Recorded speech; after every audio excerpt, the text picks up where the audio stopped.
Baik, bismillahirrahmanirrahim. Assalamualaikum warahmatullahi wabarakatuh. Waalaikumsalam. Waalaikumsalam. Waalaikumsalam warahmatullahi wabarakatuh.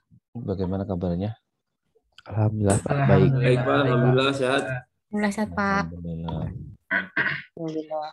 Ya, Bu Warzukni, Pak Indra, Pak Alif, Pak Anjar, Bu Rani. Ya, Pak, bentar, Pak. Siap, sehat semua ya? Sehat ya? Pak. Alhamdulillah. Alhamdulillah, Pak. Minggu yang lalu kita bahas apa ya Ibu Bapak? Ada yang masih ingat?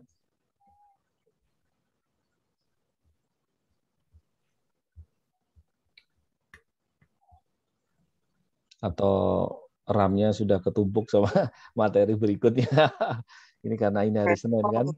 Ini hari Senin. Habis itu ada Diskusi. Gimana Pak Anjar? Ini Pak, kemarin tuh membahas kayak konsep city, kemudian decomposition, pattern, abstraction, kemudian logarithm. Algorithm thinking ya? Ya. Oke, jadi praktis sudah selesai semua ya? Sudah selesai semua karena dalam satu slide itu ya, kalau tidak salah ya. Jadi saya ulang dikit lah ya. Jadi minggu yang lalu memang kita membahas tentang konsep inti ya, konsep inti. Pendahuluan, tapi itu konsep yang sederhana dari computational thinking ya. Jadi sekali lagi computational thinking itu tidak berarti programming gitu, tidak berarti hanya untuk orang yang di bidang ilmu komputer atau informatik gitu ya. Tidak. Tapi computational thinking itu suatu proses berpikir kan begitu kan ya.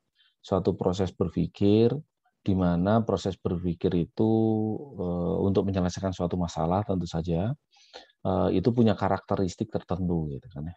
Jadi suatu proses berpikir untuk menyelesaikan suatu masalah kan gitu kan ya, dengan karakteristik tertentu, dengan konsep-konsep tertentu begitulah. Nah, konsepnya apa, karakteristiknya apa, nah, macam-macam yang sudah kita bahas minggu yang lalu kan begitu kan ya. Nah, misalkan computational thinking itu melibatkan algorithmic thinking gitu kan ya. Jadi cara berpikir yang terurut, sistematis, step by step gitu kan ya. Sebagaimana yang kita pahami kalau kita membuat algoritma kan gitu kan ya. Karena yang membuat algoritma itu biasanya orang komputer, informatik, maka kita jago gitu. Kita jago gitu ya. Kita jago.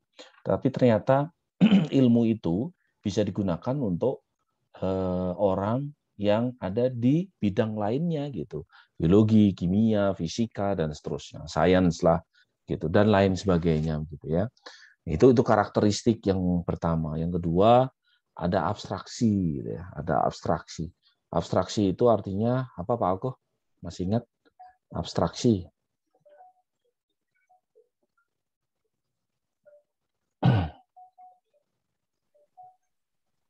Halo, suara saya masuk? Masuk kan? Aman, Pak. Masuk ya.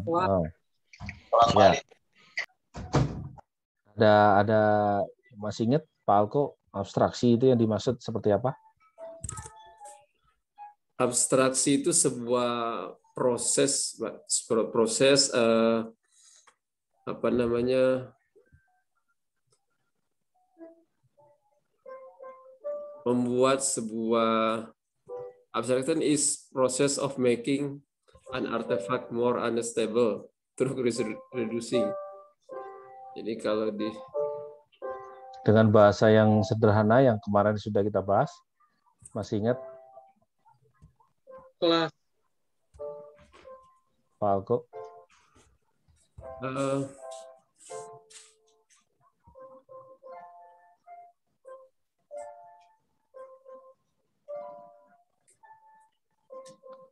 Ada mungkin yang lain mungkin bisa bantu.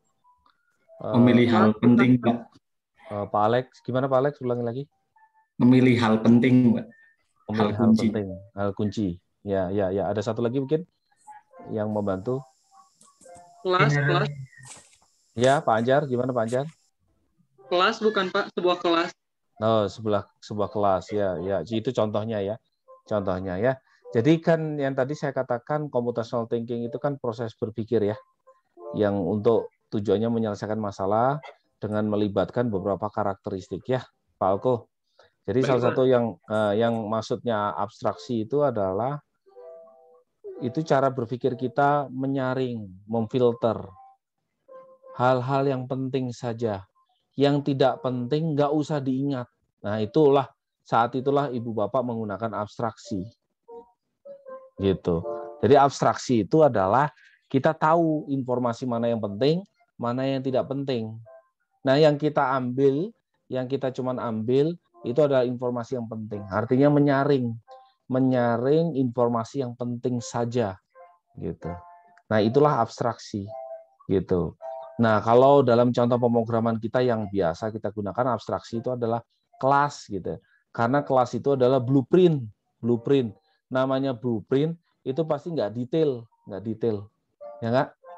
Kalau misalnya arsitek itu punya blueprint juga, maket itu loh yang biasanya kalau membuat hotel itu pasti ada denahnya atau ada maketnya ya, bangunan kecil ya dari gabus, dari busa atau dari apa begitu ya, dari styrofoam gitu kan ya. Nah itu adalah abstraksi.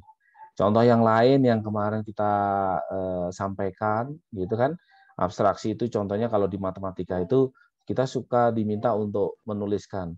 Wah, cari soalnya panjang lebar, soalnya itu setengah halaman. Tapi setelah dibikin abstraksi, cuman simpel, diketahui umur 20 tahun, nama Lala, ditanyakan alamatnya kan gitu, dijawab. Nah, cuman gitu doang. Padahal ceritanya itu setengah halaman. Artinya yang ibu bapak lakukan itu adalah melakukan abstraksi. Gitu. Bisa dipahami, Pak Alko? Jelas. Ya.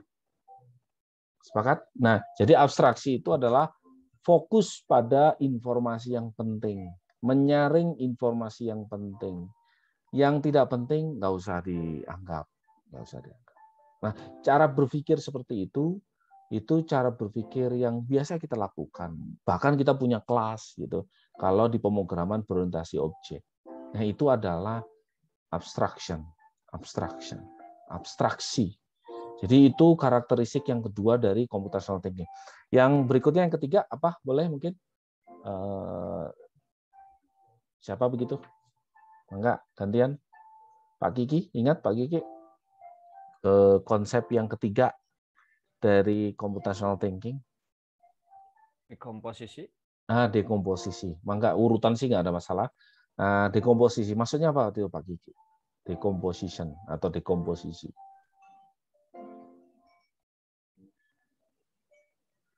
Dekomposisi. Memecah masalah menjadi bagian-bagian kecil, Pak. Iya, betul. Kan itu biasa banget ya. Ya Pak Kiki ya. Itu sering kita lakukan itu. Hampir setiap saat mungkin kita lakukan. Yaitu melakukan dekomposisi. Decomposition. Artinya kita tuh punya masalah besar. Tapi kita pecah-pecah masalah itu. Contohnya Pak Kiki mau apa Pak Kiki? Contohnya apa? Sunatan gitu, nyunatin anak gitu misalnya nih. Atau jadi ketua panitia yang lebih gede lah. Ketua panitia resepsi pernikahan saudara. Ketua panitianya Pak Kiki. Apa yang dilakukan oleh Pak Kiki? Pak Kiki mecah-mecah masalah itu. Yang catering, timnya Pak Adit. Yang apa itu namanya? Joglo-jogloan apa itu? Apa itu namanya? Panggungnya Pak Alko misalnya gitu kan ya. Yang masalah undangan Pak Asep Doni. Yang masalah musik dan seterusnya Pak Indra dan seterusnya. Dan timnya. Penerima tamu Pak Sofran, penerima tamu acara resepsinya Pak Kiki. Nah, pada saat itu sebenarnya Pak Kiki membuat tim kecil-kecil. Dan itu artinya Pak Kiki melakukan dekomposisi. Ya. Kita banyak itu melakukan itu. Misalnya mau bongkar motor lah atau apa, kita mikirnya itu misalnya bannya dulu lah. Stangnya aja, bodinya saja, atau mesinnya saja. Itu artinya ibu bapak melakukan dekomposisi. Melakukan dekomposisi. Bu Rani meminta anaknya misalnya nyapu rumah. Misalkan anaknya ada 3 misalkan gitu. Ada benar ada 3 Bu Rani? Ada 3 seingat saya itu ya misalkan gitu ya. Nah, mau kerja bakti bersihin rumah. Wah, sama Bu Rani dibagi-bagi tugas tuh. Jalur utama sampai pintu depan si A. Yang kamar perkamaran si B gitu kan ya. Si C yang bersihin meja untuk dijatuhkan ke lantai kotorannya misalnya untuk dibersihkan dan seterusnya. Itu dekomposisi Ibu Bapak. Jadi dalam kehidupan sehari-hari kita melakukannya dan di dalam coding jelas itu kita melakukannya. Kelihatan dari apa? Dari fungsi, prosedur, metode gitu kan yang kita buat itu. Kelas gitu ya. Misalkan. Nah, itu sebenarnya kita melakukan dekomposisi. Cukup jelas Pak Indra, Pak Alif? Clear. Berikutnya satu lagi. Pak Suratno. Masih ingat? Terakhir Apa ya? Udah tadi. Pertama kali saya itu algoritma thinking. Algoritma thinking, abstraction, decomposition, satu lagi apa? Satu lagi. Pak Asep Doni mau bantuin Pak Suratno? Pattern recognition, Pak. Pattern recognition. Pattern recognition itu artinya pengenalan pola. Artinya masalah yang kita hadapi itu bisa jadi masalah yang mirip dengan masalah sebelumnya yang kita hadapi. Itu. Kalau Ibu Bapak tahu polanya, maka sebenarnya pemecahan masalahnya mungkin akan sama. Benar nggak? Ya. Contohnya yang Pak Bayu kemarin ya, login gitu kan ya. Login itu mirip kalau Ibu Bapak buat sistem informasi pergudangan begitu, sama sistem informasi rumah sakit begitu, atau sama sistem informasi sekolah begitu. Sistem mekanisme loginnya itu mirip. Bahkan coding kita bisa di copy paste gitu. Saking miripnya jadi bisa di copy paste, itu sama berarti kan artinya kan ya gitu. Nah, problem-problem itulah yang disebut sebagai pattern recognition, artinya problem yang punya pola yang sama, pattern recognition. Jadi kita punya kemampuan untuk melihat bahwa apa yang kita kerjakan, masalah yang kita hadapi sekarang itu punya pola yang sama dengan masalah yang sebelumnya kita hadapi. Itu artinya pattern recognition. Gitu. Contohnya apa? Contohnya kalau Ibu Bapak ada ketua RT, ketua RW, ada? Pak Sepdoni ngangguk Pak RT berarti Pak Sepdoninya. Nah, itu tuh laporan warga kadang diulang-ulang Pak Sepdoni ya benar. Ada yang ngomong ini polanya sama kayak tahun lalu gitu bisa. Misalkan Pak Sepdoni itu kalau mau lebaran pasti ada yang ngeluh, saya kecurian motor, kecurian ayam, kecurian kambing gitu. Nah, pola itu ternyata bisa dideteksi sama Pak Sepdoni misalkan. Setiap mau lebaran itu orang butuh uang untuk mudik, untuk makanan enak gitu kan ya. Sehingga ada orang yang kecurian atau ada orang yang mencuri ayam. Itu polanya berulang tuh. Kalau polanya berulang, maka tahun ini sama Pak Sepdoni mempersiapkan dengan baik. Apa itu? Ada ronda. Gitu. Jadi sebelum menghadapi lebaran ada ronda. Karena apa? Karena masalah pencurian itu sudah dihadapi berulang-ulang, ada pattern-nya, ada polanya. Nah, polanya kapan? Yaitu pas mau lebaran. Misalkan ini contoh ya. Tidak berarti habis lebaran mau lebaran selalu kemalingan ya. Ini contoh gitu.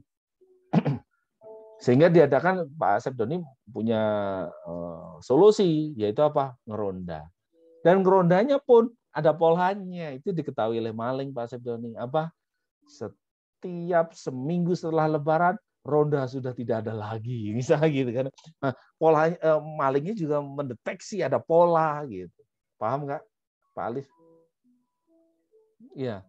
Jadi kita itu jago betul itu mengenali pola. Gitu. Kalau ibu bapak punya tanaman mangga gitu, atau nangka, atau duren, atau alpukat gitu, Pak Alko, di Riau banyak ya mungkin. Di mana itu ya duren gitu misalnya, Pak Alko apa betul apa-apanya? Kapan durian itu berbunga? Itu ada polanya. Entah itu polanya, ada burung pipit nih, berarti durian sebentar lagi mau berbunga. Nggak ngerti saya. Kan gitu kan, petani itu jago betul itu. Sebentar lagi mau kemarau nih. Oh, mau berbunga nih, mau berbuah nih. Misalnya daunnya rontok dan seterusnya. Itu pola yang kita hadapi. Dengan kita tahu pola, pattern, mengenali pattern, pola, pattern itu pola ya. Kita itu jadi bisa mengambil keputusan, bisa menyelesaikan masalah. Gitu. Itu yang dimaksud dengan computational thinking. Jadi computational thinking itu proses berpikirnya kita sehingga kita bisa menyelesaikan masalah, mengambil keputusan, bertindak. Dan berpikirnya itu karena cara berpikir kita yang runtut, logis, gitu, yang hanya melihat dari hal-hal yang penting saja, yang kita kalau masalahnya besar kita pecah-pecah, dan kalau masalah itu sudah pernah terjadi, kita deteksi, kita pelajari pola yang ada di dalam masalah itu. Sehingga kita bisa memutuskan, menyelesaikan masalah itu. Nah, pada saat itulah ibu bapak sudah menggunakan computational thinking. Sepakat, Bu Maya, Pak Indra? Nah, pertanyaannya, pola yang proses berpikir yang seperti itu tadi, itu mau kita tularkan, Pak Indra, ke siswa kita. Itu masalahnya. Jadi proses berpikir yang tadi kita bahas, minggu yang lalu kita bahas, itu mau kita tularkan, mau kita teladankan ke siswa kita, supaya siswa kita itu punya cara berpikir yang seperti itu. Dengan berbagai macam jenjang. Dengan berbagai macam jenjang. SD, SMP, SMA, SMK, bahkan perguruan tinggi. Bahkan selama hidupnya kita juga belajar terus kan gitu. Kenapa ya pohon saya rontok ya? Nah, gitu misalnya. Kita langsung mikir itu, pernah terjadi nggak ya rontok yang seperti ini? Daunnya menguning dulu, batangnya menjadi hitam, terus jatuh, terus mati. Nah, gitu. Kita berpikir keras itu. Gitu. Nah, itu berarti kita lagi mencari pola. Habis itu kita susun itu algoritmanya. Oh, habis itu dikasih air dulu, sekali kasih air dulu, kasih pupuk dulu, setelah kasih pupuk kandang, setelah itu kasih air, dan seterusnya. Itu algoritma. Cara menyelesaikan masalah. Itu jadi bekal berpikir siswa kita gitu loh. Ya, tentu saja sebelum ke siswa kita, kitanya dulu kan gitu. Bisa dipahami? Bu Rani, Pak Sepdoni, Pak Alif. Maaf Pak, boleh Siap. bertanya Pak? Mangga, silakan. Ya. Gini Pak, kan kita berbicara computational thinking, kemudian CT terus gitu ya. Nah, saya belum menemukan sesuatu atau kunci utama untuk membedakan apakah itu termasuk CT atau bukan gitu ya. Karena dari tadi kan ciri CT itu yang tadi disebutkan, misalkan algoritma, kemudian pattern dan lain sebagainya. Yang kemudian kita itu berpikir logis dan sistematis. Berarti kan sebenarnya CT ini dari dulu sudah ada gitu, sebelum adanya sekarang yang namanya CT itu dulu teh sudah ada CT gitu, hanya sekarang aja namanya yang menjadi keren gitu CT gitu, atau gimana gitu. Nah, itu yang jadi saya agak bingung sih Pak. Siap. Jadi kalau dilihat dari proses berpikir yang seperti itu, sebenarnya sudah kita lakukan. Saya setuju itu Pak Sepdoni. Yang tadi saya sampaikan juga begitu. Sudah kita lakukan. Jadi sudah biasa lah, natural. Mau kita tahu itu namanya CT atau bukan, kita kayaknya biasa kita melakukan itu. Kan gitu kan ya? Satu. Masalahnya adalah yang kedua, hal yang kedua adalah bagaimana Pak Asep Doni menularkan cara berpikir itu ke siswa SD, Pak. Coba dipikirkan. Kalau kita kan paham ya, karena kita sudah berumur semua nih, yang hadir ini. Nah, dengan metode apa, Pak Asep? CT ini bisa diajarkan atau diterapkan, diimplementasikan, dilakukan sama anak SD.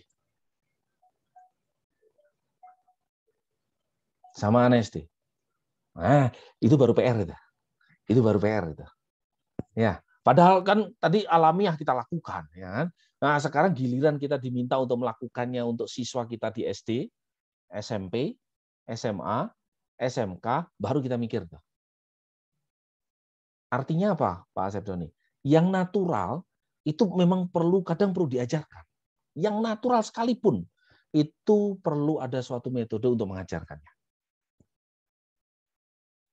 Padahal kita tahu setelah seumuran begini, itu biasa tuh Pak. Oh, iya biasa. Itu proses berpikir kita bertahun-tahun Pak Asep Doni. Sehingga Pak Asep Doni merasa bahwa CT itu, konsep CT itu biasa. Iya, memang betul. Setelah Pak Asep Doni kuliah S1, setelah Pak Asep Doni SMK, setelah Pak Asep Doni menikah, menghadapi pahitnya hidup, gitu kan ya, getirnya hidup, manisnya hidup, dan seterusnya, kan betul ya? Nah, sekarang bagaimana pola pikir itu mau kita tularkan ke siswa SD bahkan yang baru belajar berhitung, SMP yang lagi puber-pubernya. Nah, itu baru PR itu, Pak Sedoni. Itu bagaimana ya? Bagaimana ngajarkannya? Nah, yang berikutnya adalah mengevaluasinya. Kan supaya siswa kita itu sejago kita, sepintar kita, se-CT kita, nah, gitu kalau kita menggunakan kata ganti CT. Se-algorithmic thinking kita, sejago mendekomposisi, jago pattern-nya, jago abstraksinya. Pertanyaannya, bagaimana kita mengukur siswa kita? Misalnya ada 20 dalam satu kelas itu ada 20 orang. Dari 20 orang ini kita ingin mengukur daya pikirnya, Pak. Daya pikir yang sesuai dengan CT. Paham nggak? Ibu Bapak ngikutin ya diskusi kita kan ya. Pertanyaan saya, bagaimana mengukurnya? Oke. Nah, itu pertanyaan itu Pak Sedon. Pertanyaan itu teh. Jadi yang awalnya konsepnya itu kan alami. Tapi yang alami itu kan perlu diajarkan. Nah, si CT ini membuat menjadi jelas strukturnya. Pertama penamaan tentu saja ya. Penamaan. Oh, kayak gitu itu namanya CT toh. Computational thinking toh. Walaupun setelah kita lihat konsepnya biasa. Tapi setelah itu berikutnya adalah bagaimana CT itu diterapkan. Bagaimana CT itu dievaluasi. Bagaimana CT itu bisa dilatihkan ke siswa kita. Nah itu pertanyaan besar itu Pak Sedun. Betul ya. Walaupun kita tahu betul ya alami. Tapi bagaimana melatihkannya itu pertanyaan besar. Sehingga muncullah tools ya Pak Suratmi. Tools Scratch supaya siswa kita itu terlatih. Gitu. Terlatih untuk CT itu. Oh banyak ya, nggak hanya Scratch ya Pak Surana ya untuk CT ya, macam-macam itu. Nah, untuk kita sekarang, untuk kelas kita nih, pertanyaan-pertanyaan tadi itu, bagaimana CT diterapkan, bagaimana mengevaluasinya, pakai tools apa dan seterusnya, itu salah satunya terjawab dari paper yang Ibu Bapak baca. Gitu maksudnya. Terjawab sebagian ya, salah satunya ya. Nggak semuanya apa sih. Nah, yang nggak semuanya itu peran kita gitu, Pak Sedoni. Jadi peran kita, sekarang belum ada nih CT untuk mengevaluasi anak kelas 1 misalnya gitu. Nah, ya mangga gitu Ibu Bapak ini berkreasi, berinovasi. Gini nih cara ngukurnya. Daya istilahnya cara berpikir anak kelas 1 sampai kelas 3 itu harusnya sampai di sini nih. Nah, gitu. Problem yang hidup anak kelas 1 sampai kelas 3 itu apa sih? Nah, problemnya anak kelas 1 itu beli permen, dia harus tahu kembaliannya uangnya berapa. Simpel kan ya. Kalau kita nggak usah mikirnya kira yang gede-gede lah. Anak kelas 1 itu mikirnya begitu. Diberi 4.000 sama ibunya, dia beli permen, dia harus tahu kembaliannya. Gitu. Simple itu. Simple. Yang kayak gitu-gitulah. Kayak gitu-gitu. Nah, itu harapannya. Jadi bukan pelajaran ini ya. Jadi bukan pelajaran 1 tambah 1 sama dengan 2, 1 tambah 7 sama dengan 8. Bukan.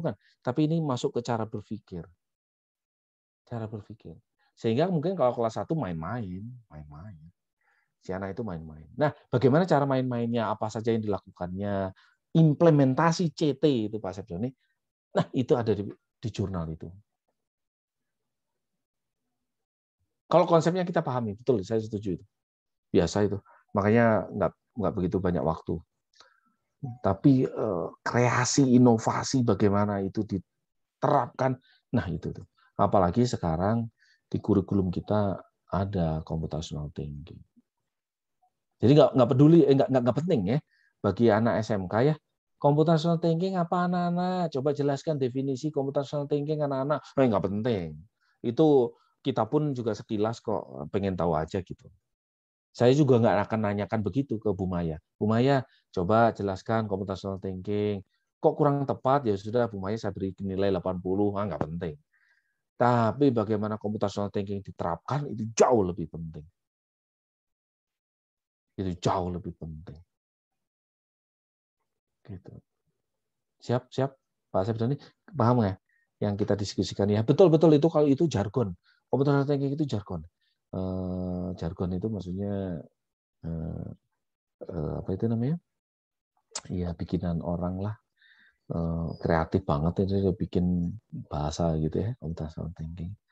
Dan nanti akan kita pelajari kalau misalnya kita sempat ya, banyak sekali jargon yang sebenarnya setiap saat kita lakukan.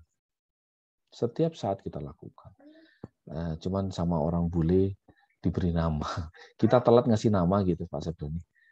Coba kalau misalnya kita itu banyak baca, banyak meneliti, banyak merenung gitu ya, mungkin suatu ketika banyak istilah-istilah itu istilah apa Sunda lah gitu kalau misalnya, atau istilah bahasa Riau gitu Pak Alko untuk satu penemuan wah itu keren, mantap gitu.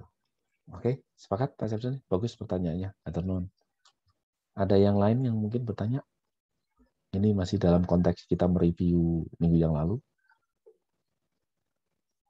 Nggak apa-apa, kita ulang kalau misalnya ada yang ditanyakan. Jadi kita nyari bentuk ini, Bu Warzuk nih. Kita nyari bentuk. Bentuknya apa? Pertanyaannya adalah, kalau Bu Warzuk ini jadi guru SMA, bagaimana melatih siswa itu supaya cara berpikirnya itu computational thinking. Seperti kayak Bu Warzuk nih. Apa yang perlu mereka latih? Itu PR itu. Itu tanda tanya itu. Itu tanda tanya besar. Makanya kemarin saya beri ide misalkan, mungkin ide kita adalah siswa kita diminta untuk bermain permainan tradisional. Misalkan. Nah, permainan tradisional itu mengajarkan kita berpikir, computational thinking.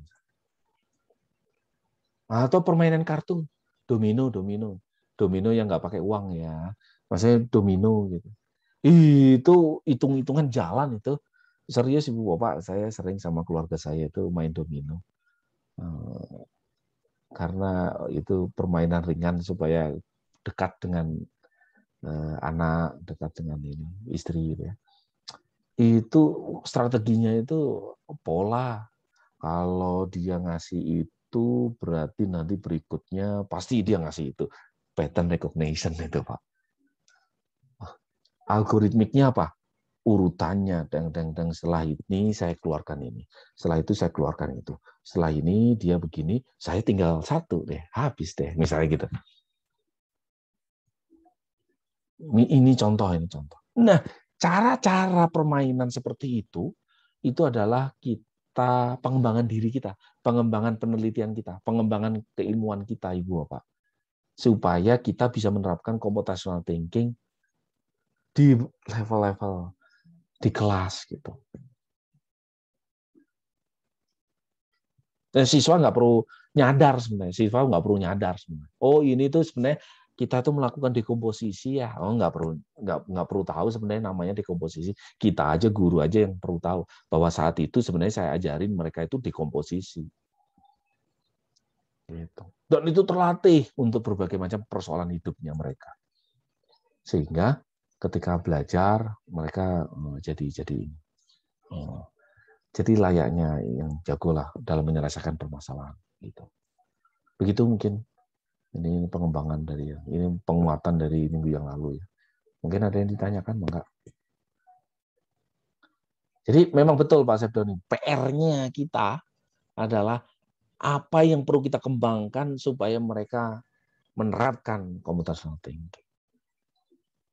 Nah, sebagian ada di jurnal itu. Ada yang main robot, ada yang main kartu, ya betul ya. Ada yang main Scratch gitu Pak Suratno. Ada yang macam-macam itu, sebagian ada di situ. Dengan berbagai macam jenjang kalau saya lihat itu. Ada yang middle gitu, ada yang first grade gitu atau apalah istilahnya gitu. Gitu. Jadi dengan mempelajari jurnal itu Ibu Bapak bisa ngelihat ya, orang luar negeri itu bagaimana menerapkan supaya siswa mereka itu terbiasa berpikir komputasi.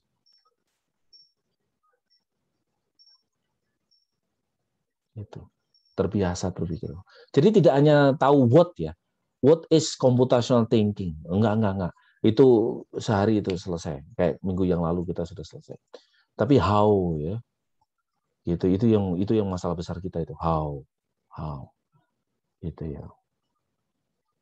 Oke. Siap. Bagaimana menerapkan computational thinking ya. Ini problem yang mungkin Ibu Bapak perlu ini. Sehingga Ibu Bapak sebagai calon guru dan guru gitu ya, bisa memahami itu. Bisa memahami itu untuk siswa kita ya. Nah, sehingga mungkin 20 tahun lagi gitu ya, siswa kita cara berpikirnya itu sama kayak orang bule, orang Eropa, orang Amerika yang udah lama menerapkan computational thinking. Gitu. Sepakat? Ada yang ditanyakan enggak? Assalamualaikum Pak, izin bertanya Pak. Enggak, Bu Rani. Ini saya kemarin saya kurang memantau, kurang menyimak, jadi agak sedikit bingung. Saya mau nanyakan sesuatu Pak. Apakah CT itu selalu bermula dari sebuah permasalahan atau mungkin dari sebuah kondisi? Kondisi itu misalkan seperti apa? Mungkin diberi contoh. Satu kondisi yang harus ada pemecahan masalahnya gitu. Jadi ya sama seperti tadi, apakah berawal dari masalah gitu sehingga siswa bisa berpikir CT itu. Yang pertama. Yang kedua, untuk pembelajaran di sekolah itu ada project based learning ya Pak. Problem solving ya. Problem based learning, project based learning. Ya. Itu bisa dimasukkan proses katanya di situ nggak Pak? Iya, gitu. Ya, siap. Itu aja Pak pertanyaannya. Terima kasih. Hatur nuhun Bu Rani. Jawabannya yang pertama ya. Yang pertama itu apakah selalu ada masalah begitu ya. Jadi sebenarnya masalah itu jangan dipikir masalah yang besar ya. Jangan dipikirkan itu masalah yang besar, yang rumit gitu ya. Setiap saat kita itu punya masalah ya, Pak Gigi. Ya. Bagi anak kecil apalagi bisa dibayangkan. Anak kecil kita, anak saya gitu misalkan ya. Anak saya gitu umur 5 tahun, 6 tahun gitu ya. Buka pintu terbiasa dengan angle-nya apa itu? Apa itu? Yang buat buka pintu itu. Nah, itu tuh pintu rumah saya gitu, Bu Rani. Tapi ketika lagi berkunjung ke rumahnya Bu Warzukni, nggak ada itu bukaannya kan gitu kan. Gimana caranya kan gitu ya. Ketika berkunjung ke rumahnya Pak Alif, nggak ada gininya tapi ada lubang.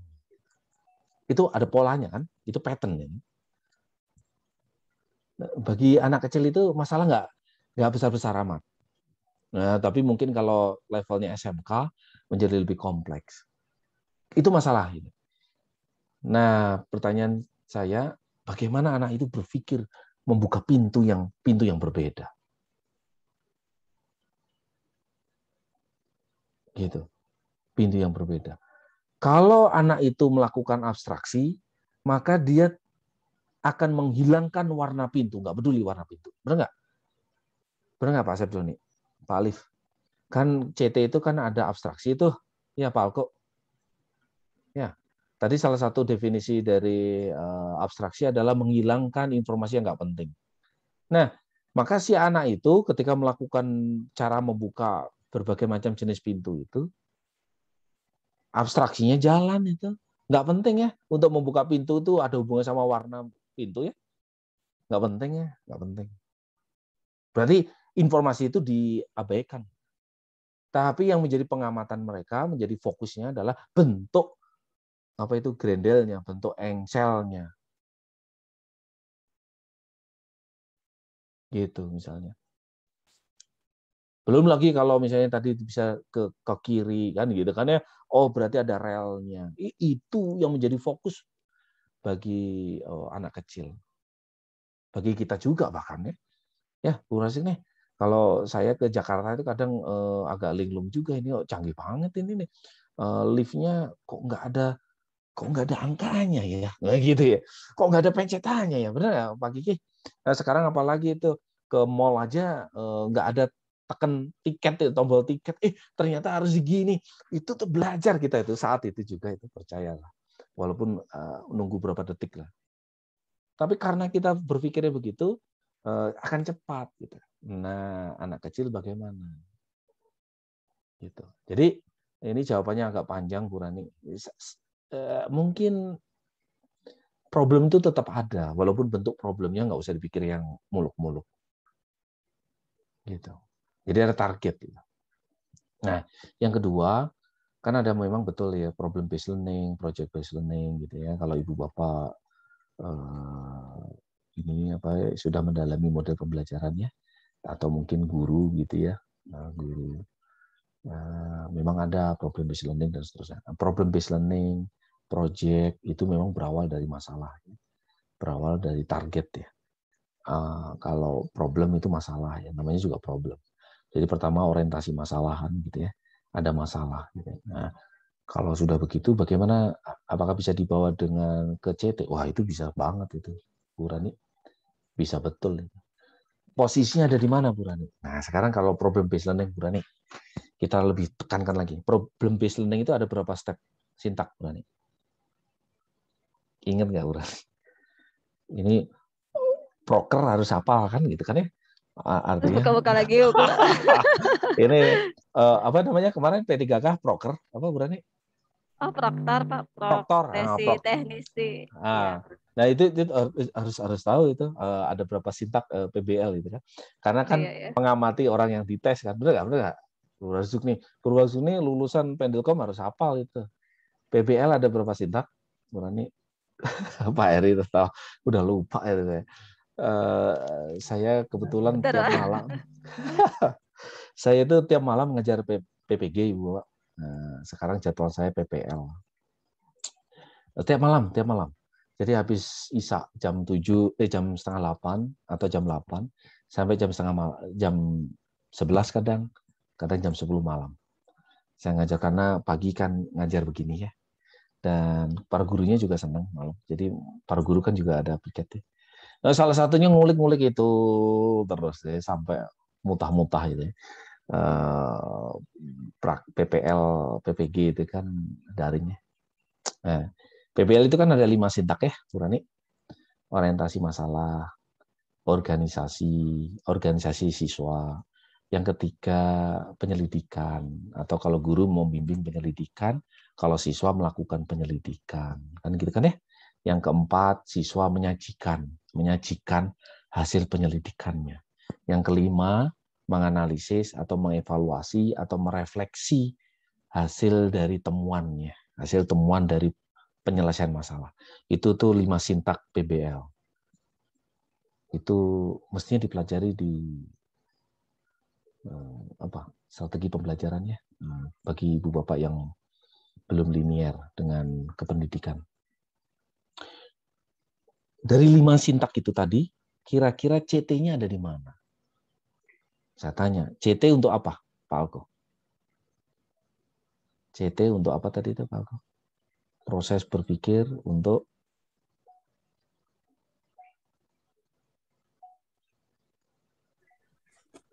kalau dalam kehidupan atau mungkin dalam kehidupan dunia pendidikan lah Pak ya. Mungkin lebih mengerucutkan permasalahan kemudian mencari solusinya. Solusi. Tadi loh dari definisinya tadi lah Pak Alko. CT adalah proses berpikir untuk menyelesaikan masalah. Tadi loh dari definisinya tadi loh. CT itu adalah proses berpikir untuk menyelesaikan masalah. Jadi proses berpikir yang di dalam otak, abstrak. Abstraksi artinya nggak kelihatan. Nah, abstraksi itu arti yang lain adalah tidak kelihatan. Bagaimana kita berpikir kan tidak kelihatan. Proses berpikir dalam otak kita untuk menyelesaikan masalah. Nah, di dalam menyelesaikan masalah itu ada beberapa karakteristik yang tadi saya jelaskan. Untuk menyelesaikan masalah. Problem based learning itu pertama kali adalah orientasi masalah.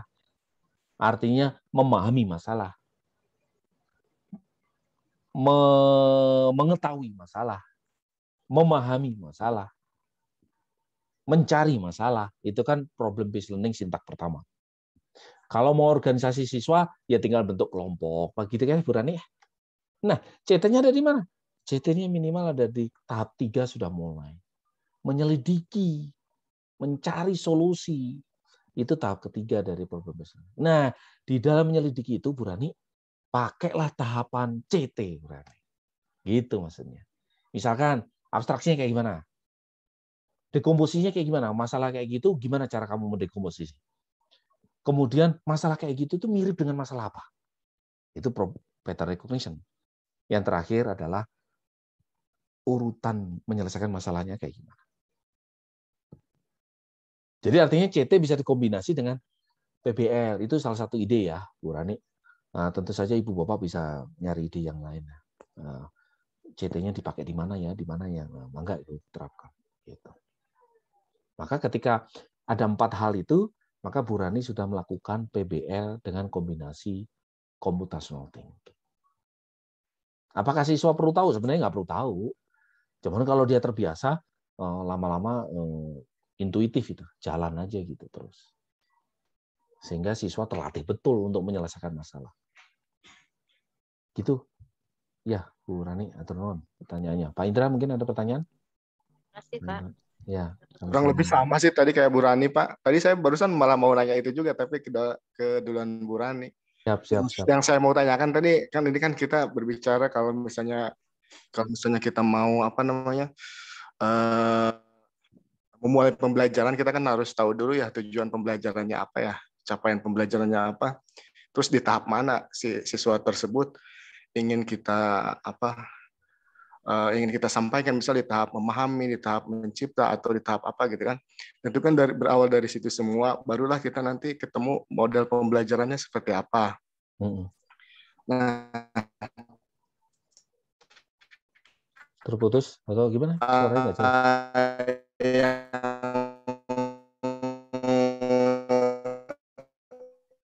Halo? Ini saya aja atau Pak Indra? Koneksi Pak Indra putus-putus suaranya. Mau tanyakan sih sedikit sih, jelas Pak? Halo? Udah jelas Pak. Bisa Pak, terdengar? Lagi diulang lagi Pak Indra. Yang ditanyakan adalah Pak. Udah jelas, ya, lebih sih sama tadi, cuma kurang lebih sih sama kayak penerapan di model pembelajarannya Pak ya. Sama persis sebetulnya pertanyaan saya dengan Bu Rani tadi. Cuma apakah CT ini lebih ke metode atau ke teknik gitu ya? Kalau misalnya model pembelajaran itu kan lingkup luarnya ya, kerangkanya gitu. Di dalamnya kan ada metode dan teknik pembelajarannya seperti apa gitu. Ya. Nah mungkin tadi betul sih kalau saya pahami juga di PBL itu ada 5 fase yang tentu tadi sudah jelaskan sama Bapak bahwa ada di tahap penyelidikan. Pada saat penyelidikan itu kan guru membimbing ya, dan siswanya diarahkan menyelidiki ke arah sananya dengan cara CT itu. Nah, apakah CT itu nantinya jadi teknik pembelajarannya gitu, Pak? Pada akhirnya seperti itu gitu. Gitu aja sih, Pak. Terima kasih. Mangga.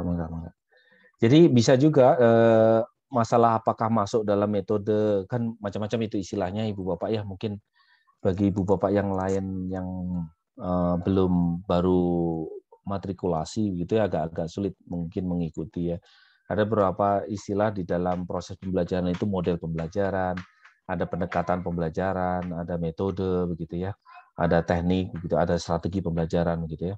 Nah, hal-hal itu yang tadi sudah disampaikan oleh Pak Indra ya, ada di mana posisinya.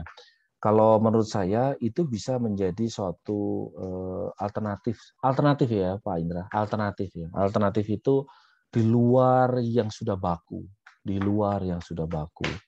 Jadi bisa juga masuk dalam strategi pembelajaran. Saya strategi pembelajarannya, atau bisa juga masuk dalam metode pembelajaran, atau istilahnya nggak ada masalah sih ada di mana begitu ya. Karena itu menjadi alternatif. Alternatif itu hal yang belum tertulis, hal yang umumnya itu kan kalau strategi itu misalnya diskusi, ceramah kan gitu kan ya Pak Indra ya. Istilahnya pendekatan saintifik kan begitu kan misalnya kan begitu ya. Model pembelajaran PBL, PJBL kan begitu ya, macam-macam. Nah, ini alternatif ini Pak Indra. Kalau alternatif itu bebas ya, benar nggak? Aliran alternatif itu kan aliran yang bebas di luar yang sudah baku. Benar. Nah, itu bisa dimasukkan di situ. Jadi sebenarnya tidak menjadi penting ketika harus dituliskan di RPP gitu ya. Tetapi penting suatu ketika kalau nyadar pemerintah itu maka bisa jadi computational thinking itu tidak hanya HOTS. Kan sekarang pemerintah lagi fokus ke HOTS ya Pak Indra. HOTS itu higher order thinking skill, HOTS gitu kan. Itu harus masuk ke indikator, harus masuk ke tujuan pembelajaran, harus masuk ke evaluasi, harus masuk ke proses pembelajarannya. Kan gitu kan ya. Suatu ketika mungkin di proses pembelajarannya harus ada computational thinking. Nah, gitu. Ini namanya alternatif itu Pak Indra. Jadi justru itu pengembangan kita. Karena ini hal yang baru, ayo Ibu Bapak kita ngembangin. Gitu. Ngembangin gimana? Langkah-langkah apa sih yang harus dilakukan guru dan siswa kalau guru itu mau melakukan computational thinking di dalam kelas. Itu justru ladang penelitian, Pak Indra. Kalau PBL kan udah biasa, udah 5 sintak itu, udah tahulah kegiatan intinya ada gini, ada berapa menit. Nah itu kan sudah ada bakunya kan. Ini justru peluang kita, Pak Indra. Peluang kita. Itu mungkin ya. Jadi jawabannya tidak tentu saja karena ini pendekatan alternatif ya. Jadi jawabannya juga alternatif gitu, suka-suka gitu, suka-suka gitu. Makanya saya tadi katakan setidaknya ada di tahap 3 dalam pikiran saya ya. Kalau Bu Rani nanya gitu ya, Pak Indra nanya ini. Bagaimana tahap 4-nya? Mungkin juga bisa. Gitu. Bagaimana dengan PJBL, Project Based Learning? Ada di tahap mana? Bagaimana dengan scientific approach ya? Ada di tahap mana? Wah, itu menarik itu untuk jadi kajian, Pak Indra. Gitu. Jadi intinya CT itu memberikan kerangka framework konsep bahwa CT itu minimal ada 4 itu. Abstraksi, decomposition, pattern recognition, algoritmik. Kalau di PBL, yang itu tadi, orientasi masalah, organisasi, pembimbing penyelidikan, menyajikan, menganalisis, mengevaluasi. Gitu. Bapak, konfirmasi Pak. Maka berarti yang 4 konsep tadi, konsep dasar inti tadi tidak memperhatikan urutannya ya Pak. Yang penting ada karakter itunya gitu. Betul. Saya ada beberapa penelitian mahasiswa saya itu memang urutan itu ada agak-agak sedikit ijtihad itu, apa ijtihad itu? Pemikiran kita, ide kita itu paling. Gitu. Jadi tergantung ininya, irama masalah kita gitu. Irama masalah kita. Kalau masalah kompleks itu panjang ceritanya itu. 1 halaman soalnya itu teh. Misalkan gitu kan, banyak informasi kan di situ. Maka abstraksi nomor 1. Misalnya. Karena infonya terlalu banyak. Gitu. Tapi ada juga yang soal yang mudah dipahami ketika disamakan analoginya. Itu pattern nomor 1. Dan tidak semua ya Pak Alek. Tidak semua kita gunakan 4-4-nya. Coba aja nanti lihat di jurnal itu. Nah, ini kita mau bahas minggu ini gitu. Ibu Bapak kan sudah ada pembagian jurnalnya, Bu Warusgini. Sudahkah di resume? Sudah. Sudah di resume ya? Sudah. Nah, dibuat PPT-nya ya. Salah satu ada linknya nggak? Saya download. Saya downloadnya, terus nanti habis itu giliran Ibu Bapak untuk presentasi. Nah, pertanyaan Pak Alek tadi itu ada di situ. Jawabannya. Iya Pak, jadi udah dibagiin kan kelompoknya. Nah, kebetulan saya sama Alif kelompok 1 gitu. Oh iya, terus? Ya udah, belum. Oh ya sudah. Oke, enggak, bukan maksudnya Bu Warsugni kan ketua kelas. Ya. Nah, ketua kelas mengumpulkan resume dan PPT dan juga papernya. Sok atau mangga sekarang dikumpulkan seadanya dari Ibu Bapak yang sudah diskusi di dalam kelompok. Saya tunggu di Bu Warsugni misalkan ngasih Google Drive gitu supaya bisa sok buat Google Drive sekarang. Ya. Buat Google Drive sekarang, habis itu setiap kelompok memasukkan 3 hal. 1 papernya atau ya kalau enggak di resumenya ada judul papernya lah ya supaya saya ngerti ya. Habis itu resume dan PPT-nya. Enggak. Sedapatnya karena kan nanti bisa ada waktu revisi, tenang aja. Setelah dibaca-baca lagi, Pak, PPT saya perlu saya revisi, Pak. Nah, itu mangga. Tapi janji setia kita, ijab kabul kita laksanakan ya Pak Sepdoni. Ya. Ijab kabul kita kan minggu ini ya teh dikumpulkan. Sok mangga Bu Rasuni. Habis itu Google Drive-nya kasihin saya linknya. Sambil kalau Ibu Bapak ada pertanyaan, sok enggak.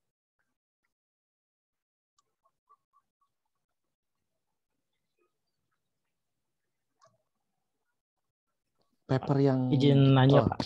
Siap. Kalau di CT kan berarti kayak kemarin tadi juga kan ngomonginnya tools Pak ya, untuk mempermudah gitu ya, mempermudah untuk menjelaskan ke anak-anak.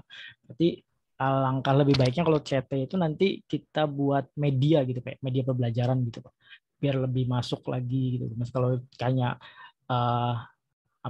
ngajar biasa gitu dengan menerangkan gitu kan mungkin ke anak-anak nggak terlalu masuk, tapi kalau udah kita buat media misalnya kayak model pakai flash atau pakai misalkan yang ada di kayak misalkan di Siskom misalkan itu kan ada gerbang logika tuh Pak. Nah nanti gerbang logikanya itu dibikin media gitu, jadi kan anak-anak sambil belajar sambil mainan gitu, A nyala, B mati, hasilnya apa gitu, berarti bisa lebih bagus gitu Pak.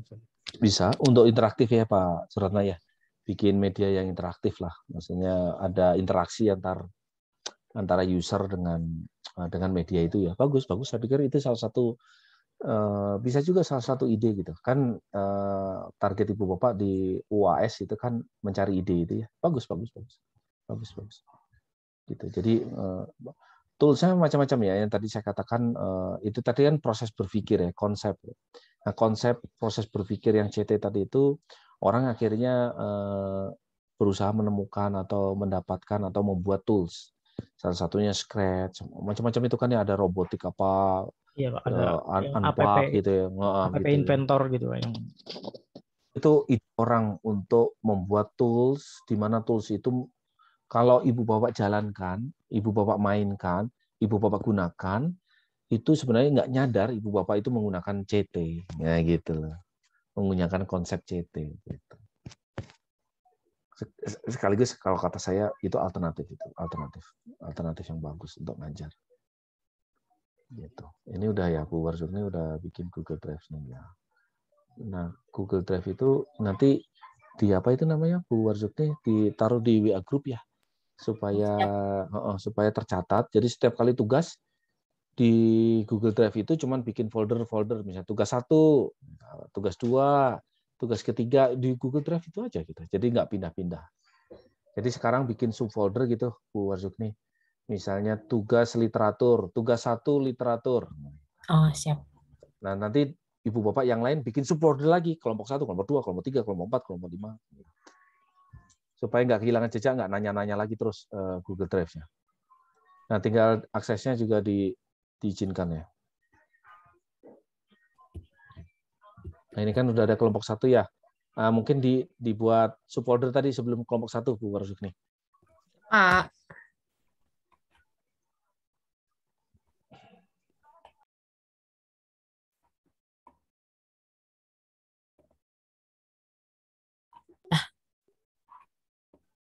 Udah, Pak.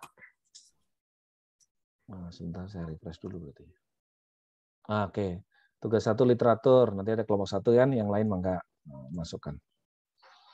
Sampai nunggu yang lain memasukkan. Jadi yang presentasi Bu Warzukni ya, pertama kali ya, mangga disiapkan. Ya, sama Alif, Pak. Oh, siap, mangga. Sok sekarang siap-siap. Sekarang, Pak. Oke, siap. Yang lainnya ini ya.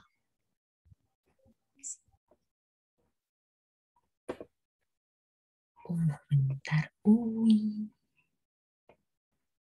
Screen aja, Pak.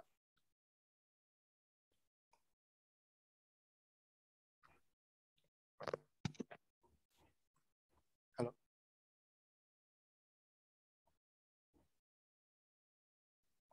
Ya, siap. Sorry. Saya mute tadi. Mangga share screen. Bisa tunggu.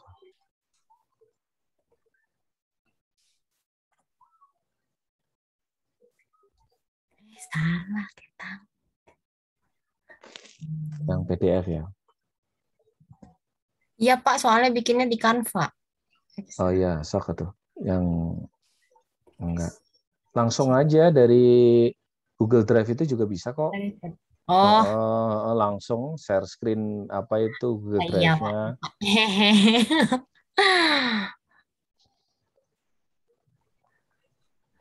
Iyalah ya.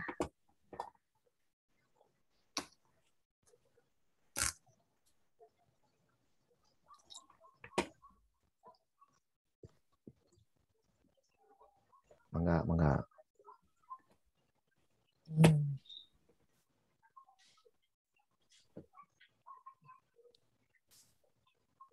Lip, duluan Lip. Baik, terima kasih Pak. Assalamualaikum warahmatullahi wabarakatuh. Waalaikumsalam warahmatullahi wabarakatuh. Jadi pada sore hari ini saya dan Wani ingin menampilkan hasil review jurnal yang seadanya aja ya Pak ya. Jadi judul jurnalnya ini udah ada, bisa Bapak Ibu lihat di sini, Flip Learning and Unplugged Activities for Data Structure and Algorithm Class. Maksudnya ini kalau bingung mungkin ya Bu Bapak. Jadi istilahnya kita pakai Flip Learning dan Unplugged Activities untuk di kelas struktur data dan algoritma. Next. Jadi apa sih computational thinking itu? Computational thinking itu adalah sebuah berpikir secara yang di dalamnya melibatkan perumusan masalah dan solusi sehingga solusi tersebut dapat dilakukan secara efektif oleh orang yang memproses informasi tersebut. Berpikir komputasional adalah proses yang mendekati masalah secara sistematis dan menciptakan serta mengekspresikan solusi sedemikian rupa sehingga dapat dilakukan oleh komputer. Istilahnya ya yang apa yang setiap minggu kita dengar ya Bapak Ibu. Jadi berpikir secara komputasi itu kita memecahkan masalah dengan ya berpikir secara komputasi gitu. Oke, next aja. Nah, apa sih flip learning itu? Jadi teknik pendidikan yang terdiri dari dua buah bagian. Yang pertama ada kegiatan belajar kelompok interaktif di dalam kelas. Lalu kegiatan belajar individu dengan komputer di luar kelas. Ibaratnya flip learning itu secara bahasa ya, itu pembelajaran secara terbalik gitu. Jadi apa yang selama ini kita lakukan itu sebenarnya learning biasa, di mana guru atau dosen menjelaskan di dalam kelas materi-materi yang ada. Nah, di flip learning ini di switch gitu Pak, si pembelajarannya. Halo? Mati lampu, Alifnya? Alifnya nggak ada Pak. Gelap gitu tiba-tiba. Alifnya masuk gua kayaknya ya. Iya Pak, koneksi. Jong, langsung disambut sama Warzukni deh. Lanjutin. Oh iya, jadi ya Pak, jadi kalau flip learning itu di switch gitu si pembelajarannya gitu kan, yang kami tangkap gitu.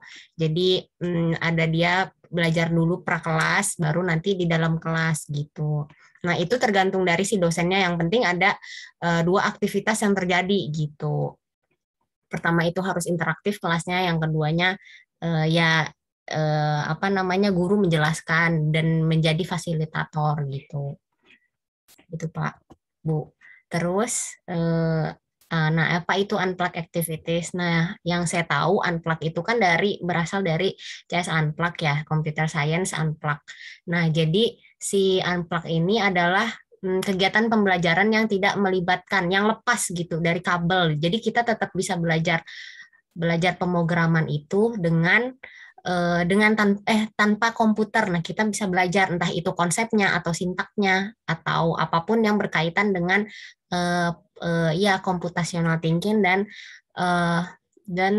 algoritma seperti itu. Jadi si Unplug ini mengajarkan konsep pemrograman menggunakan permainan. Jadi interaktif gitu loh. Si anak-anaknya itu terlibat langsung dalam aktivitas si Unplug tersebut gitu. Bertujuan agar siswa dapat memahami computer science dengan analogi, role playing, dan latihan visual games lainnya. Seperti itu, Bapak Ibu. Terus Alifnya belum ada nih, Pak. Ya udah deh. Nah, latar belakang penelitiannya itu, penelitiannya bertujuan untuk mengidentifikasi efisiensi dan aktivitas dari blended learning ini, yang mana blended learning itu isinya dari unplugged activities dan flip learning gitu, yang dilibatkan, yang diimplementasikan pada mata kuliah struktur data algoritma gitu. Nah, materi yang dipilih di jurnal ini ada 5, Bapak Ibu. Pertama ada 3 transversal algorithm, terus grab and grab transversal algorithm, terus sorting algorithm, terus search algorithm, sama shortest path problem. Jadi ada mengurutkan algoritma, terus mencari algoritma, terus ada pohon transversal algoritma, terus ada graph transversal algoritma, sama mencari jalan terkecil gitu. Si masalah jalan terkecil dari pengurutan algoritma seperti itu, Bapak Ibu. Nah, ini untuk desain penelitiannya. Jadi, desain penelitiannya itu, iya Pak, Alifnya mati lampu. Terus ini nggak apa-apa dilanjutin sama saya, Pak. Ya, itu keberuntungan Bu Warzukni. Jadi presentasi semua. Mangga. Ya, Pak, tethering saya, Pak. Oh, tethering ini ya. Iya. Jadi, nah di desain penelitian ini Bapak Ibu, jadi di Kangwon ya, kalau nggak salah, ya pokoknya di Korea lah ya. Soalnya namanya Jong Ah Kim yang punya jurnalnya ini. Beliau itu mengambil 52 orang yang dibagi jadi 2 kelompok gitu. Pertama itu kelompok control group, sama yang kedua itu experimental group gitu. Nah, tiap kelompoknya itu berisi 26 mahasiswa gitu. Syaratnya itu mahasiswanya itu tidak boleh mengambil mata kuliah pemrograman sebelum kuliah gitu, dan mengambil mata kuliah pemrograman pada bahasa pemrograman sih pada tahun pertama kuliah. Jadi ini tingkat 2, kayak semester 3, semester 4 gitu. Dan penelitian ini itu terjadi selama 2 tahun. Jadi 2018-2019 yaitu dari semester 3 sampai semester 3, 4, 5, 6. Nah, kayak gitu Bapak Ibu. Di tahun 2000 ya di Katolik Kwangdong ini. Nah, jadi mereka itu pertama akan di pretest gitu. Nah, dari pretest itu akan dimasukkan, oh ini nih yang mana yang masuk ke kelompoknya control group, yang mana yang masuknya ke kelompok experimental group. Nah, nanti setelah mereka mengikuti aktivitas dari kedua grup ini, mereka akan akan diberikan post test dan dikasih kuesioner kayak gitu. Nah, si bedanya control group sama experimental group adalah ini Bapak Ibu. Nah, jadi kalau control group ini dia itu cuman memakai metode flip learning saja yang hanya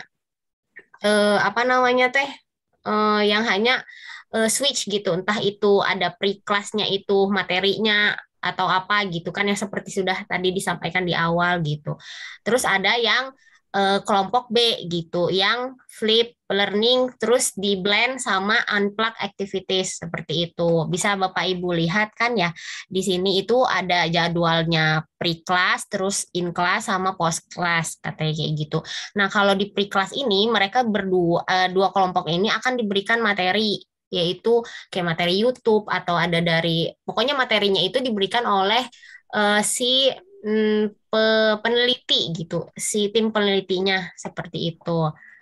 Terus nanti di dalam kelasnya dikasih offline quiz, sama-sama dikasih offline quiznya, hasil dari pembelajaran yang tadi sudah dipelajari kayak gitu. Dia si mahasiswanya mengerti atau tidak gitu kan. Terus dosennya akan menjelaskan gitu setelah offline quiz itu. Nah, bedanya di aktivitas yang ini, kalau misalkan yang grup B itu dia langsung dikasih kayak worksheet kayak gitu kan ya Pak Bu. Jadi misal dia mahasiswanya tuh langsung maksudnya harus belajar gitu tentang si worksheet yang akan diberikan oleh si tim peneliti. Nah, kalau yang si control group ini dikasih kayak flowchart-nya langsung gitu loh, tanpa ada kegiatan yang unplug activities-nya itu. Terus ada tim activities juga di 2 kelompok, jadi kayak di review kayak gitu si pembelajarannya. Terus ada lagi post class-nya gitu. Jadi ada practice with code sama interaction and refleksi kayak gitu. Terus nah, yang tadi dibilang kan Bapak Ibu, nah ini itu materi kelas online video disediakan oleh peneliti. Jadi dikasih sama si penelitinya seperti itu. Nah, worksheet-nya ini hanya untuk kelompok B yang blended learning seperti itu. Terus, nah ini tetap akan ada review kayak gitu di dalam kelasnya. Nah, ini yang berdasarkan tadi worksheet kayak gitu. Nih, ada dosen, entah ini dosen atau pokoknya ada interaksi antara mahasiswa yang di dalam kelompok itu 26 orang. Seperti itu. Nah, untuk di experimental group disediakan ampla coding sheet dan dilakukan aktivitas tim kayak gitu. Jadi benar-benar langsung terjun. Oh, ini mahasiswanya mengerti nggak sih tentang konsep pemrograman yang sudah dipilih oleh peneliti seperti itu. Nah, terus dari evaluasinya itu mereka akan istilahnya udah dari 1 tahun kan itu. Jadi tiap tahunnya akan dites gitu loh Bapak Ibu. Mereka akan ikut post test yang sudah disediakan tim peneliti.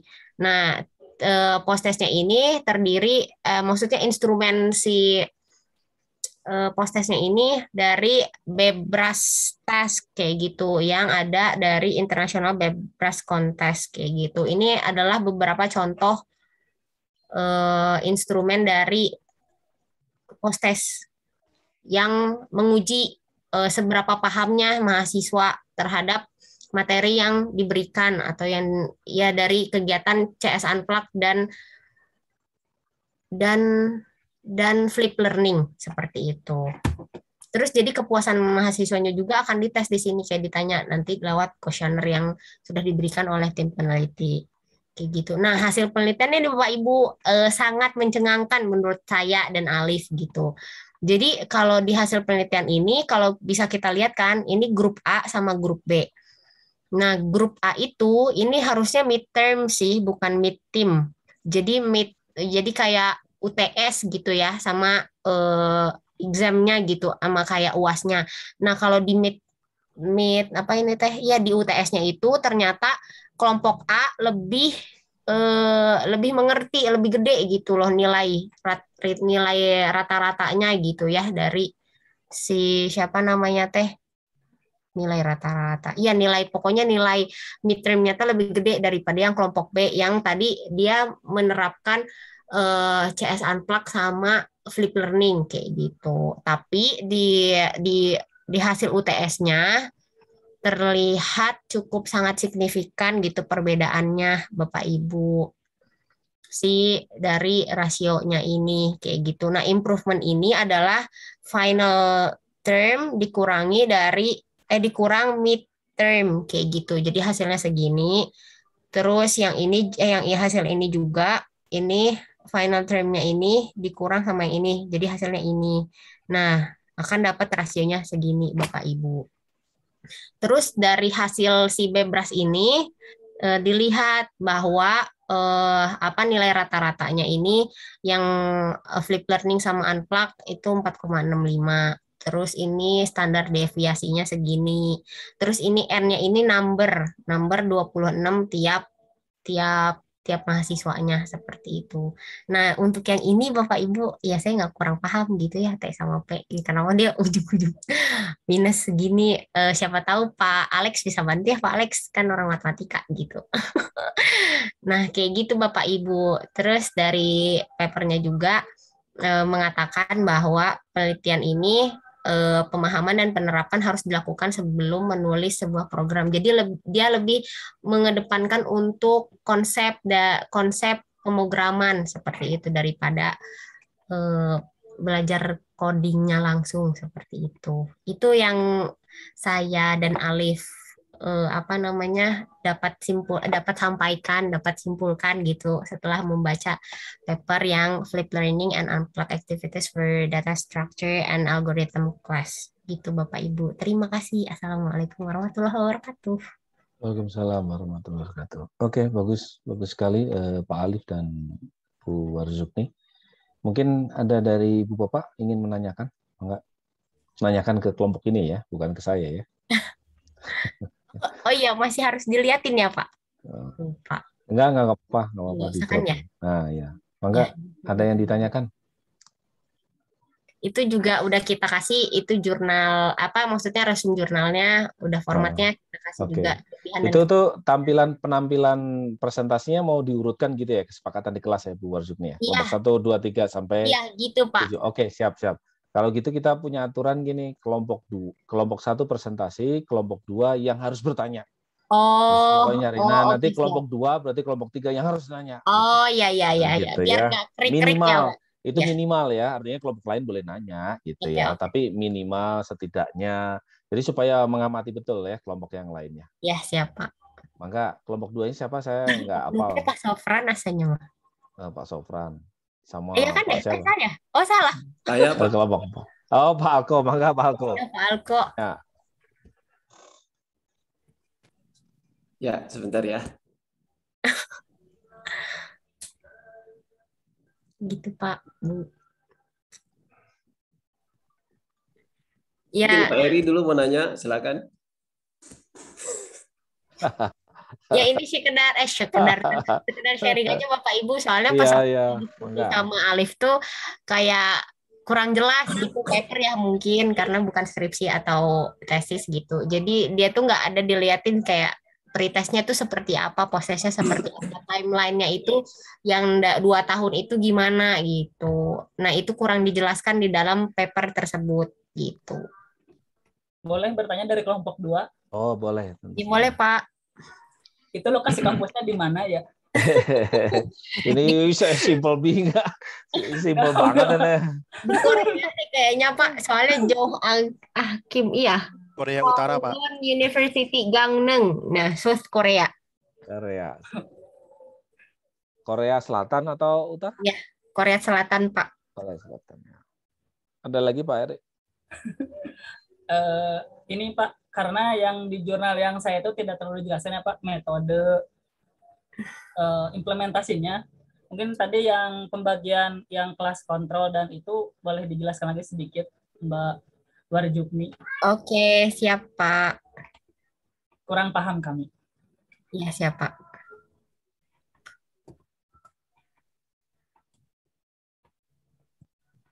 Ini ya Pak. Apa yang ininya materinya? Yang bagannya. Yang bagan. Oh, bagan ini ya. Sebelumnya. Oh iya. Jadi 52 orang mahasiswa ini yang di Universitas Katolik Kwangdong ini, nah dia itu harus mengikuti pretest dulu. Jadi pretest gitu 52 orang. Nah, mana yang masuk ke control group, mana yang masuk ke experimental group. Nah, di sini di paper ini tidak dijelaskan kayak kualifikasi mahasiswa yang masuk ke control group seperti apa, terus yang masuk ke experimental group seperti apa gitu, nggak ada dijelasin. Jadi hanya penulis peneliti yang tahu Pak, saya nggak tahu soalnya. Nah, terus nanti udah masuk nih, ada 26 orang di dalam control group, terus ada 26 di experimental group. Nah, mereka melakukan pembelajaran flip learning dan flip learning untuk control group, terus flip learning sama unplug di experimental group gitu. Terus nanti post test, baru dia dikasih kuesioner kayak gitu, Bapak Ibu. Berarti tidak disebutkan ya standar masuk kontrol atau enggak disebutin. Mantap Ibu. Cukup Sekali Pak. Yang lain? Pak, izin bertanya Bu Wani. Iya Pak Alko. Pak Alex Bu. Oh Pak Alex ya, oh Bapak, aku nggak lihat. Ya Bu, izin bertanya Bu. Ini kan metodenya yang diambil itu blended learning ya. Iya. Blended learning sama unplug ini. Bagaimana proses blended learning ini dikatakan menerapkan CT atau mengajarkan CT itu? Prosesnya ada apa di flip learning itu begitu Bu? Oke Pak, siap. Ini udah untung udah disiapin jawabannya. Jadi Pak, kalau untuk apa namanya untuk di CT sendiri, menurut saya dan Alif itu menerapkan konsep apa sih, mengambil dari 4 ya, algoritma, terus ada decomposition. Azan Pak. Di waktunya Bu Warjupni udah azan ya. Di saya sebentar lagi. Baik, tapi singkat aja oh ya. Dia jadi diterapkan di mana? Bisa di slide berikutnya itu. Iya, di slide sini Pak. Itu dia. Iya. Enggak. Sebelumnya aja supaya lebih jelas tuh. Sebelumnya. Slide sebelum ini. Nah, itu. Jadi CT-nya itu diterapkan di mana? Kelihatan di situ tuh, di tabel itu. Ini, Mak. Nah, itu di situ. Jadi Pak Alek, kalau misalnya pakai kelas kontrol, saya akan menggunakan yang biasa, gaya guru biasa, yaitu algoritma representation with flowchart. Kan biasanya guru jelasin dengan pakai flowchart. Ya kan, Pak Alek?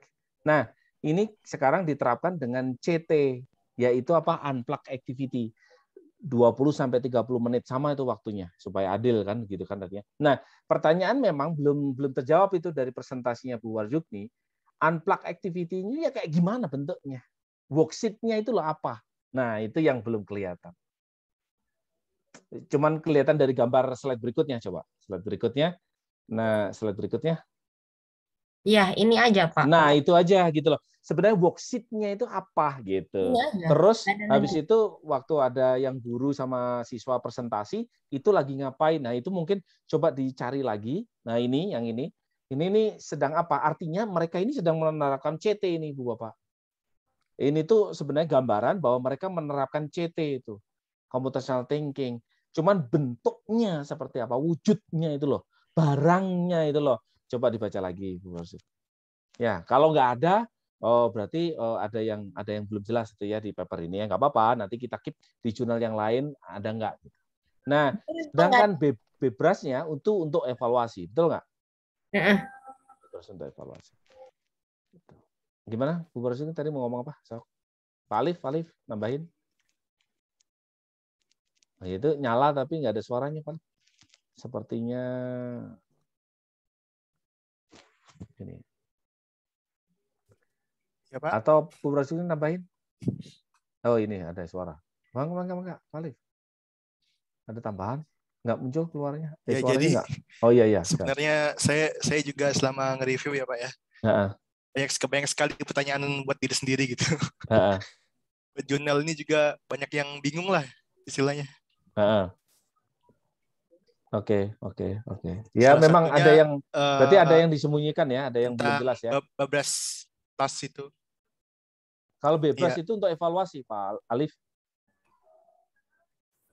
Bebras itu jelas. Udah pernah ngakses Bebras belum Pak Alif? Belum Pak. Nah, itu dia sok atau akses. Jadi Bebras itu dimaksudkan untuk mengevaluasi. Artinya pertanyaannya itu pertanyaan dari Bebras.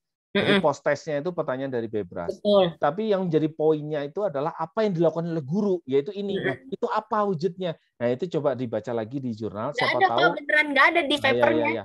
Ya, atau kalau enggak di websitenya si profesor itu. Iya, siapa nanti siapa tahu enggak hanya di jurnal tapi di website profesor dan seterusnya. Iya. Oke, siap. Bagus. Ini tapi aja Pak presentasi dari kelompok 1, kelompok Alif dan saya Pak. Bagus. Terima kasih banyak. Assalamualaikum warahmatullahi wabarakatuh. Waalaikumsalam. Ini Bu Barzukni pengen lari aja nih, mau ini kemana gitu. Tapi memang waktu kita sudah habis Ibu Bapak, tenang aja. Jadi mohon Ibu Bapak bagi yang belum mengumpulkan, saya tunggu ya. Saya tunggu malam ini untuk dikumpulkan. Nah, nanti minggu depan giliran kelompok 2 dan seterusnya. Nanti kita lihat waktunya, tinggal kita lihat waktunya. Tapi kelihatan poin diskusi kita kan. Jadi inovasi dari paper ini itu sebenarnya inovasi apa yang di 20 sampai 30 menit ketika dia melakukan unplug itu. Nah, itu ya. Sedangkan metodologinya bagus banget. Itu bagus banget. Ada pretest dijelaskan dan seterusnya, sebenarnya bagus banget. Ada lagi paper yang selain itu jelas sekali. Harapannya Ibu Bapak melakukan hal yang sama di tesis Ibu Bapak, gitu loh maksudnya. Nanti kita akan diskusikan detail. Walaupun nggak 2 tahun ya mungkin ya, kecuali Bu Barzukni mau 2 tahun. Nauzubillah Pak, jangan 2 tahun dong Pak. Oke, siap. Baik, kita cukupkan ya karena waktu sudah maghrib. Hatur nuhun, semoga ada manfaatnya. Assalamualaikum warahmatullahi wabarakatuh. Waalaikumsalam warahmatullahi wabarakatuh. Lupa absen ya, Bu Barzukni, nyediain absen ya. Oh iya, Bapak yang BAP-nya belum ada, belum Bapak kirim. Oh iya benar, ingatkan saya lah kalau saya lupa. Iya, siap. Ya, oke, siap. Ya, non, izin.